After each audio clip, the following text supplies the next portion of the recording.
hey, here are 3 different algorithms. This isn't actual values. These are just algorithms. And this is maybe giving us a basis of where pricing is. Is this a good pricing estimate to go on? No, it's not.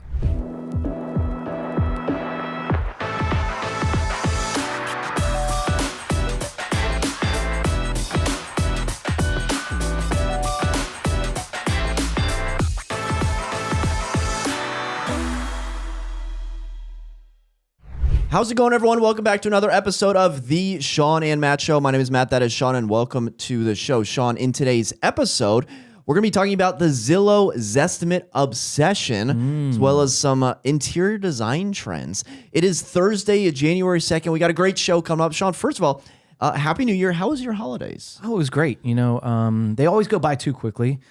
But got to see my family, hung out. I built a truck for my son, a ride-on truck for my son. How did that go? Did it have 4 tires? Did you figure that one out? It did have 4 tires in the end. Well done. But man, it's funny when you go online and you look at like the reviews and like you look at how to build this thing. It always looks easier on the video, and then you get into it and you're like, oh my gosh. So I built that, and then over the last 2 days, I've been building a basketball hoop for my daughter. Man, that stuff is not easy. Is it supposed to take 2 days to build? I mean, a couple hours here, and then I'd be like, all right, I got to take a break. And then another hour later, and you need help, getting all that stuff together. And then you got to fill the base with sand. And I tried to fill it, and I'm like, you can't get the sand in there, So there's always something. So yeah, a lot of good times, a lot of calm, not too much work, which is good. That's the intention of a vacation or a holidays is take some time off, regroup, get your thoughts together. I did have a couple listing appointments. But for the most part, I was slower, and I spent time with my family. How about you? I had a great time. Yeah. I was out in Phoenix for Christmas, and Shawn, I wanted to share something. I experienced something with technology that was maybe one of the most monumental things that I've ever experienced in my life. Do you know what that is? What is that? That was being a passenger in a driverless car. Oh my! In Phoenix, they have the Waymo. It is the driverless car. Basically, think Uber, but there's no driver. Yeah. Shawn, let me tell you, this was one of the most incredible experiences I've had the entire year and like my entire lifetime. Wow. Imagine this. You pull up your phone, a car, magically shows up, the door unlocks, you sit in the back seat, you get to choose the radio, you get to choose the air.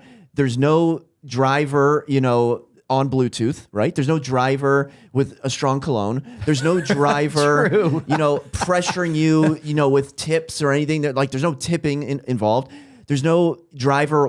I've been in an Uber, and the driver's literally like watching a talk show with their second phone while the GPS is going. Uh-huh. And it was, around the same price as the Uber. And it was such an incredible, seamless experience that I'm on team Waymo. I'm on team driverless taxis. It's incredible. They're in a couple different cities like Phoenix, LA, and San Francisco. And I was just beyond excited about the experience. And I think that there are so many positives from this. Now you're going to see like the Waymos, trying to go around each other, like the viral videos, or the Waymos hitting like the robot food delivery thing in the crosswalk that's going viral. Yeah, you're going to see those every now and then, but the safety ratings of these things, they crash like 75% less frequently than human drivers. And then the accidents that do happen are usually just drivers running into it. So I cannot understate how incredible an experience That's very cool. And now that we're talking about that, so you have a Tesla, I have a Tesla, and have you ever done the full driving mode where it drives things? Have you ever noticed that like when you come to a stop, it's like, is it going to go? Like, did you ever feel like a hesitation on that or no in that one? No. Because when I'm driving and when I've done the full driving thing, it did well. It stops a little longer and hesitates there, which is good, but it's not natural. And there's a couple other things that I've noticed in the Tesla, like when you are coming and the road like adds another lane or there's a turn lane, sometimes it'll go like this. Did you ever notice that? I have noticed that. There are some quirks. Elon, you need to work on when there's another lane coming up. I've seen that happen. And another thing is when you set that speed, right? Say it's 65 miles an hour, it's taking turns at 65, right?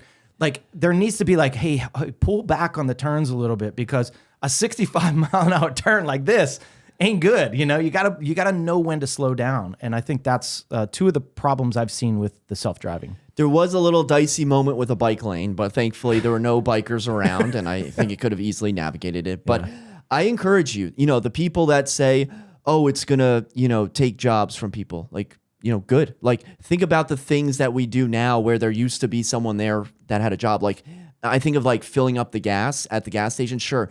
Tell me in New Jersey or in Oregon, that's still a job, but like that should not be a job. Yeah. And so like this is an example. Everyone wants like lower prices. Like this is an example of we can get something for lower with technology and its benefit for everyone. Yeah, very cool. So let's get to the heart of the action. Business Insider came out with an article. Our Zestimate Obsession. Zillow's price estimates are screwing up home buying, but Americans love them. Mm-hmm. Shawn, are you addicted to Zestimates? What are your thoughts? I use Just them. Initial thoughts. Yeah, I think people are addicted. Let to me their ask you Zestimate. this: when was the last time you looked at your own house's Zestimate? It's probably a year ago, maybe. A year ago, really? Yeah. What do you know the value of your house? I mean, I think it's low. I think the Zestimate is low. But how do you know that? Because it's been updating in this past year. From what I saw over the last year, I still think it's low. But I haven't looked at it recently. All right. Really? Not even like a different automated value? I haven't jumped onto it. Okay. Now what I do, and I'll tell you that I use Zillow every listing appointment. I use algorithms as a basis of pricing. So, but I don't just use this estimate because let's be honest, every homeowner before they sell, the majority of them are going to go to Zillow to see what their value is. So why are you not pulling up that value so you know what they're looking at, right? So you pull the Zestimate. I go to realtor.com, I'll pull that Zestimate, and I'll pull a third Zestimate, and I use them as, hey, here are 3 different algorithms. This isn't actual values. These are just algorithms, and this is maybe giving us a basis of where pricing is. Is this a good pricing estimate to go on? No, it's not. I got to be honest. I mean, and maybe some areas it is, and maybe some locations it is, but this is a basis of pricing. This will give you something that maybe the seller is thinking, or you can get an opinion of whether they think that's high or low. But I think it's a good starting point to start at. And, from there, you go into the house, things are going to be totally different. The Zestimate might be, X, but when you walk into the house, that could be totally dilapidated, or it could be brand new inside. And so Zillow doesn't know those little things that we know as agents on the ground. And so by reading this article, it was saying that a lot of this was, 3%, the average was 2% off or 3% off of the actual value. Well, that's a pretty good amount depending on where you are. And so, but then later in the article, it was stating that the actual pricing to the sale was off very little. And that's where the agents come in to say, hey, this is what your actual value is. So it's important to listen to your agent because we are the boots on the ground. We know the values, and we will take time to look at the value and get in depth. Because let's be honest, when we're walking into a house and we've never stepped foot in this house, every house is different, especially in Arlington. You go to one house and next door is a totally different house. So the algorithms they're going to be off. But the other thing is when you walk into a house and you say, this is the price, well, how are you that confident on coming up with that price as soon as you walk into that door? I think pricing is a nuance, and you have to be looking at so many different factors. And as soon as you walk into that door, I've been at many times where I thought, all right, I'm walking into this door, this is the price. Boom, you walk in, you're like, I'm totally wrong. And I don't know what the price is because I've got to go through a lot to come up with that price. And so I think that sometimes agents like to be like, this is the price, and they probably shouldn't. Maybe they should step back a little bit and say, hey, this is going to take me a little bit of time to compute your price because I'm going to get this right. And plus, we're going to watch the market over the next 2 months before you come on the market. So let's put X in the listing agreement, blah, blah, blah. Right? I've met listing agents who won't even give a price when they're at the listing appointment. They say, hey, I've never seen your house before. I need to walk around it. I need to be in it. We need to talk. And then, I'll come back to you at a later date, or I'll email you, I'll call you.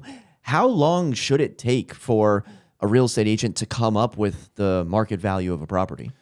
It shouldn't take too long, but it depends. I have people that, like friends of mine, that'll dig and dig and dig for days. And I'm like, dude, just relax, man. Like, you don't have to go that far in. I mean, the market's going to tell you what the value is. You have to get close, and you can get close over a few days of looking at things, a few hours of looking into things and seeing what upgrades they've done. You're not going to get the full price of the upgrades, but how close do you need to get? I mean, you should be within 2%, right? Okay, so that's pretty close to it's pretty close to what they're saying. But where it's different is that sometimes they're way off. And for instance, I just went on an appointment the other day and I pulled the algorithms, and it was probably 5% off, 4.5% off of the actual value. And that's the difference between knowing exactly, and this is a little different situation. This was a condo, so those are easier values to come up with. And they were still off because, in condos, you're looking at a building, and I tend to stay inside the building to get the price, and I'll go back a little ways to get the value. If you go outside of the building, every building's different. Well, right? Whether it's a building or a single family house neighborhood, I mean, think about the different jurisdictions that you can do. You got Virginia, you have Arlington County, you have, the specific neighborhood Westover, and then you have a zip code, a zip code 22205, and then maybe Westover, and then maybe within Westover you have, Larchmont or Parkhurst or, some specific neighborhood. You got to imagine as you're refining the search, you're getting a more and more accurate number, right? Like Larchmont is going to be more specific than 22205 or 22203. So when people see these stats of like 22205's average price point is $1.8 million because of all the new homes, that's not going to help them with their 1930s, colonial. 100%. And that's the thing is, like, if you're in Westover and your bottom line dollar for a single family home in okay condition is about $900,000. But if you go into Larchmont or you go into Terraleeway Heights, your bottom low price is probably 1.2 million, 1.1. So right there's a $200,000 to $300,000 difference within a half a mile. So like, why is that? Bigger lots, bigger lots, bigger houses, bigger lots. Could be location, but I don't know why. But like, that's just the case of it. And if you look at my neighborhood, I'm at an 8,250 square foot lot. That's huge. You look at Westover, it's 6,000 square feet if you're lucky. So you have to take these things into account and know what these values are. And everything's changing per neighborhood, and not only that, per street and per house. Because sometimes you have a 1940 house that's never been touched next to a brand new construction. And so like, where are the values? You have to kind of really dig into these, and it's going to take time to get your actual values. But these algorithms can be helpful in getting there, and that's why I use them. Well, if you have touched your house, Shawn, you know what you can do. You can go into Zillow and say, I've updated my kitchen. You can actually tweak the value with inside of Zillow. Have you ever heard of a seller or client doing that? I can't say specifically that they've done it, but I've heard of them doing it. Now, if you go on Zillow right now for mine, it still shows the old house. So I think that's where it's lacking. It's showing old pictures from the old listing, but my house was renovated and brand new in 2020, right? And so it's probably not taking into that. And that's what people don't understand, is that they're not updating like they should be, or like an agent can do for you. And so that's why it's important to look at it as a tool. But as we all know, Zillow has been off in their estimates. And the article also goes in to state how bad Zillow was whenever they were purchasing properties based on that Zestimate. They were purchasing properties to flip. And what happened? Their whole system failed. They lost $400 million in one quarter in 2021. On that note, I mean, they were going off the Zestimates. So if something is the Zestimate's $1 million, they're probably going to buy it for $1 million, and then try to resell it for $1,050,000 or something like that. When in reality, they're losing money on like 2/3 of the houses that they had for sale. Yeah. I ask about the tweaking of the Zillow details because there had actually been a couple lawsuits in the past 10 years of sellers that had low Zestimates, and that they said, listen, I never signed up for this. I never agreed to have Zillow post my, what I believe is to be an appraisal on the public facing internet. And this is causing me not to get my list price. So I'm going to sue you. There have been two different instances of that. I didn't really track. I would imagine those both got, thrown out. But, That's really interesting, though. Yeah. If you think about it, like, why are you projecting a value of something that you've never stepped foot in that house? Now, anybody can see the tax values and go on that. I mean, we're using the tax values as a basis as well. I mean, but that's something to think about. So Zillow has said that it's not an appraisal. It's simply an estimate, Shawn. Yeah. And it's so funny. Earlier in this discussion, you said, I went on Realtor.com's Zestimate and Redfin's Zestimate. That to me goes to show like how perfect of a ploy this has been by Zillow. Yeah. Even in the article, Mike Del Preti's quoted as saying it's a marketing tool. Plain and simple, it's a marketing tool. Zillow was not only first, but they're the best because Redfin has their estimate and Realtor.com has their estimate. And I'm sure if you lined them all up, they'd probably all be fairly similar. Maybe one would be slightly better than the other, but you know which ones people remember? People remember Zestimates. And that's what sets, Zillow apart. They even got the SNL skit in 2021 of, spying on your neighbor's houses and how pleasurable that feeling was. So I asked you to start this off. When was the last time you looked at your Zestimate? I was expecting a different answer because I looked at my Zestimate yesterday. And that was not, I'm going to look at the Zestimate yesterday because we're doing this show today. That was just me. Oh yeah, I haven't looked in a couple days, couple weeks, and I have no intention of selling. I'm just curious. Hey, what's it at right now? So yeah, I'm fully on board with America being obsessed. But what I'm not on board is Zillow's price estimates are screwing up home buying. Maybe if we're saying that sellers are seeing the Zestimates and sticking to that, and us agents are walking into listing appointments. They quoted a couple agents in here with this exact scenario. I'm going to say of Zillow said this. Okay, Zillow said my house is worth $800,000 when the agent knows it's only worth $700,000. And so maybe if we're going to make that argument of sellers being convinced that this algorithmic website that will say it's not an appraisal says one price, that they're gonna commit to that price no matter what. Yeah, I've been in the situation where people are adamant on their price, and we've all probably as real estate agents have been in that situation where like, dude, no, it's really not. And so the question there is, do you take the listing at an overvalued price? And we've probably all been in that situation where we did take the listing and we're like, all right, we'll just get them to drop the price later. And guess what happens? They never drop the price. And I just got done with one of those where they never dropped the price and never sold because it was overvalued. But sometimes these properties are very hard to value. And, in my instance recently, it was one of these luxury places that just wasn't there in value. And we were priced under tax assessed value.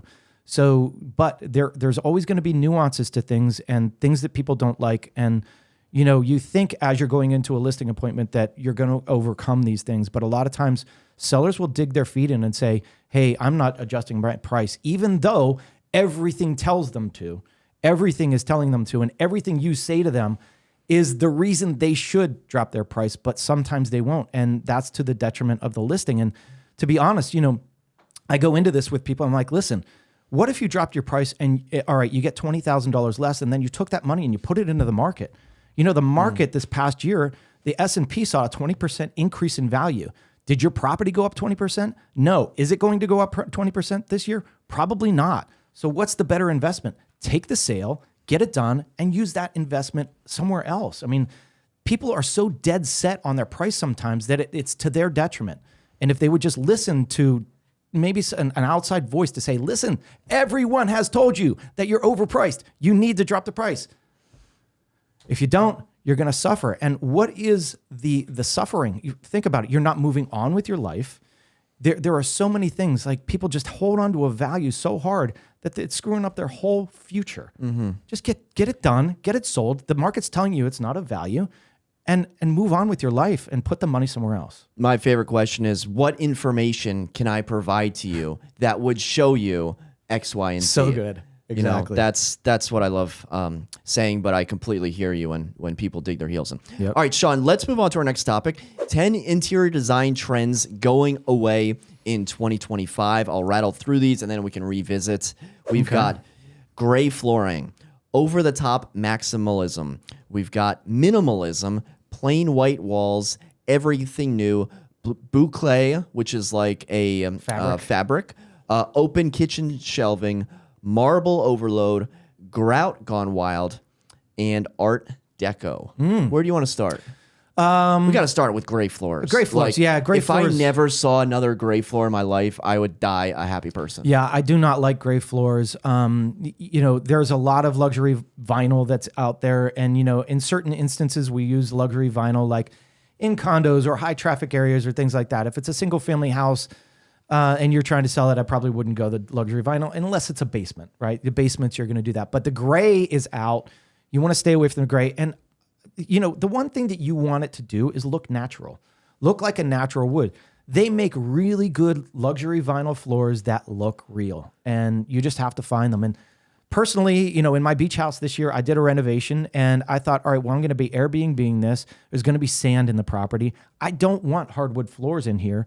What am I going to do? So we used a brown. Did you do gray? You didn't do gray? No, thankfully we did not do gray. We did a light brown luxury vinyl floor that's also pet friendly. And the different, this is a 22 mil is what it is. That's a high thickness of floor that will be pet resistant as well. So you have to think of that. And you can go as low as 12. 12's fine in a lot of instances. To 22. But what's the one where you step on it and it feels like you're bouncing? You don't want cushiony, and that's the thing is people, you have to put a subfloor down. Your subfloor has to be flat, right? If you have little bubbles or little pieces, and I'll be honest, there are two spots on my floors where I can feel a little bit of a bubble. I'll find them. Yeah, they're there.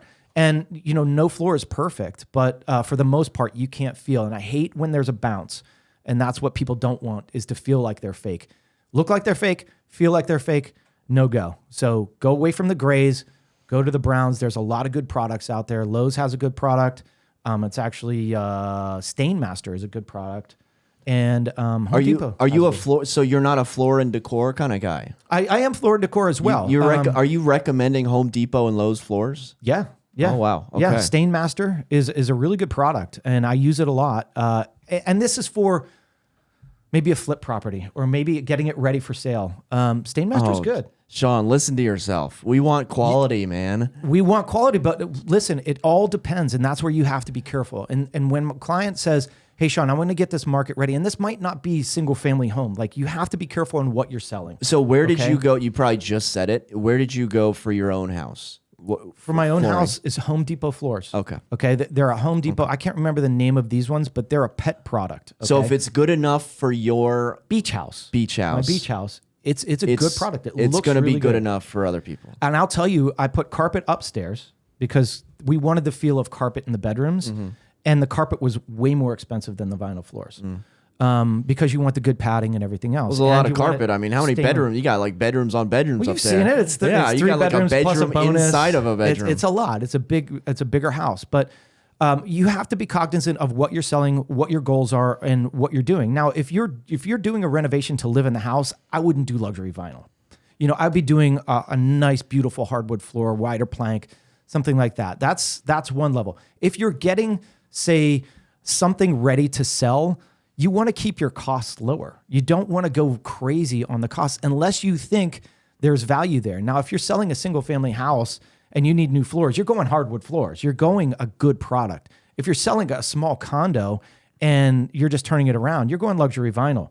It's just the way to go. I mean, that's what the trend is right now. And that's what I'm recommending because you're going to get your best value out of the property. And that's the goal whenever we're selling something. Time and place for the material. Correct. So, they have over-the-top maximalism, and then they also have minimalism. So, maybe avoiding the extremes. Yeah, stay in the middle. Plain white walls. Obviously this is an article for the end user, not like the real estate agent getting ready to paint. But it got me thinking because a couple of years ago, agreeable gray, right? There's another name for it. Some sort of gray paint was in. And then now we've gone to like a warmer white, like an alabaster white. Have we figured out, Shawn, what the 2025 paint is that we're going to recommend to our clients? I'm going a light tan right now. Light tan? Yeah, a light tan. So is that a little bit darker than white? Yeah. So one of my clients recently was like, hey, let's just paint it all white. And I was like, listen, let's go a little bit different, and we went slightly different and it wasn't enough. It was almost a white, So what my recommendation is, and a lot of times there's a color that I use. It's called Drift of Mist by Sherwin-Williams. That's a good color. It's a nice little light tan. Drift of Mist. Drift of Mist. Who comes up with these names? Oh man, the names are good, right? I use this in my own house, so I know the color. And then there's a slight darker variation, and I can't remember the name of that one, but Drift of Mist is a good light tan, and then accent with the bright whites. Okay, you say tan, and I got a little concerned, but this is like a lighter neutral that has tanny gray. Some tanny It gray. depends in on what light you're looking at it in. Sometimes it can look gray, sometimes it can look tan. But the thing is, you don't want to blast white completely because then it looks stale. You want a little bit of nuance of color there. And I don't care if it's a greenish tint. There's a really nice green that I've used in the past. Silver Point is a really good grayish green color. So there's nuances of color that you should be using in these renovations, and it shouldn't be white. So we just painted our parents' dining room green. At first, when we suggested green, they were like, green? Yeah. Like, are you crazy? But it looks, and part of it has to do with, the hardwood floors and the type of property. So for 1920s, colonial with the original hardwood floors, it just popped immediately, and it looked very, time and place for the type of property it was. Absolutely. I'll say that greenish tinge is probably the 2025. I'm going to call that. So look at your Greenish Silver Point. Okay. And there's another one that I used at my beach house that is absolutely beautiful. And I'll get with that color. I can't think of it. It's all Sherwin-Williams stuff. That's what we use. And when you're painting, use the high quality paint because it's going to cost you less. It's going to cost you more per gallon, but less in labor. Labor, I mean, they got to go with another coat. You're paying for that labor. So go with the more expensive paint. So open kitchen shelving, I've really never been a fan of. We've also got marble overload and grout gone wild. So I like large format tiles. Now, I don't like them, I think, on the ground because I that might be like more of a slipping hazard. I like them on the wall. But what I do not like is the tiny, tiny, tiny marble. I don't even know it's marble. Tiny, tiny backsplash where there's like just a million different, grout lines. That's what I don't like. I mean, is that what they're going? So I think they're going color as well. Like tone it back on the color a little bit on the grout. There's sparkle grout. There's all this crazy stuff that you can do. I mean, do what you like to do. Right. But if you're getting it ready for sale, you want to kind of be pulled back a little bit. Now, a nice black grout could look cool. A nice white grout is fine, or a tan grout. It depends on the situation. But the marble stuff, yeah, I agree with. Too much marble is way too much. And honestly, marble sometimes is hard to take care of because it's a different type of, it's porous. And so it can get dated. You see the Turnberry Towers, you see the Crystal Gateways, And you see how color, if you go into Turnberry Tower, you can see color differences. Like some areas are like a yellowish now, where others are white. So be careful on the marble because it's porous. The man-made products are not as porous. And so like the quartz is what everybody's using now. So the last one was Art Deco. In the article, someone is quoted as saying, this over-the-top style is often too dominating for everyday living. Art Deco is enticing in arts and theaters, not so much in a home with drooling pets and messy toddlers. Shawn, what are your thoughts on the Art Deco style? Time and place, like you said, depends on the home. It depends on how big the home is. And if you've got a room that will support this, then it could be good. If you're going to sell something, I mean, sometimes I see people like, oh my gosh, this is the coolest. And then they love it and they're going to pay for it, right? So sometimes those little notes. Now, the picture that they're using there, I actually kind of like, and I have a room that is darker like this. And I think that it can be used, like the dark black paint with the, tan, yellowish, whatever it is, and fixtures. Gold accents. It looks really good. It's tastefully done. So I really believe it depends. Some Art Deco colors can get very vibrant. And so maybe you pull back from that, but it all depends. It depends on what you want in life. I mean, these are for sale trends, right? These are, getting things. What I'm usually talking about is getting it ready. You're interpreting it for sale. Yeah. This is for living. I don't think Art Deco will ever go out of style. No, I don't think so either. I think it'll go in style and out of, I think it'll just always be there. And if you do it the right way, it's going to look great. You do it the wrong way, it's going to look wrong. The same thing with like white walls. You want a white wall, fine. You want to paint it, fine. But I don't think white walls are going away. Yeah, and I think the minimalistic look is out. It just feels too stale. There's very few people that are really wanting that, and so I would stay away from that unless that's something you're living in and that's what you love. It's almost like a pushback from the millennials and Gen Zers that grew up with a Gen X or baby boomer, parents who just had a bunch of crap just everywhere, and so now they're reverting back and just saying nothing, nowhere. We don't want anything. But I hear you. Honestly, a certain middle ground there is often needed. Yeah. All right, Shawn. Well, that'll just about do it for the first episode of 2025. Thank you so much for watching. If you like this, be sure to hit the thumbs up button. Subscribe if you haven't already. Drop a comment down below. And for Shawn and myself, thank you so much. Until next time, we'll see you then. Take care.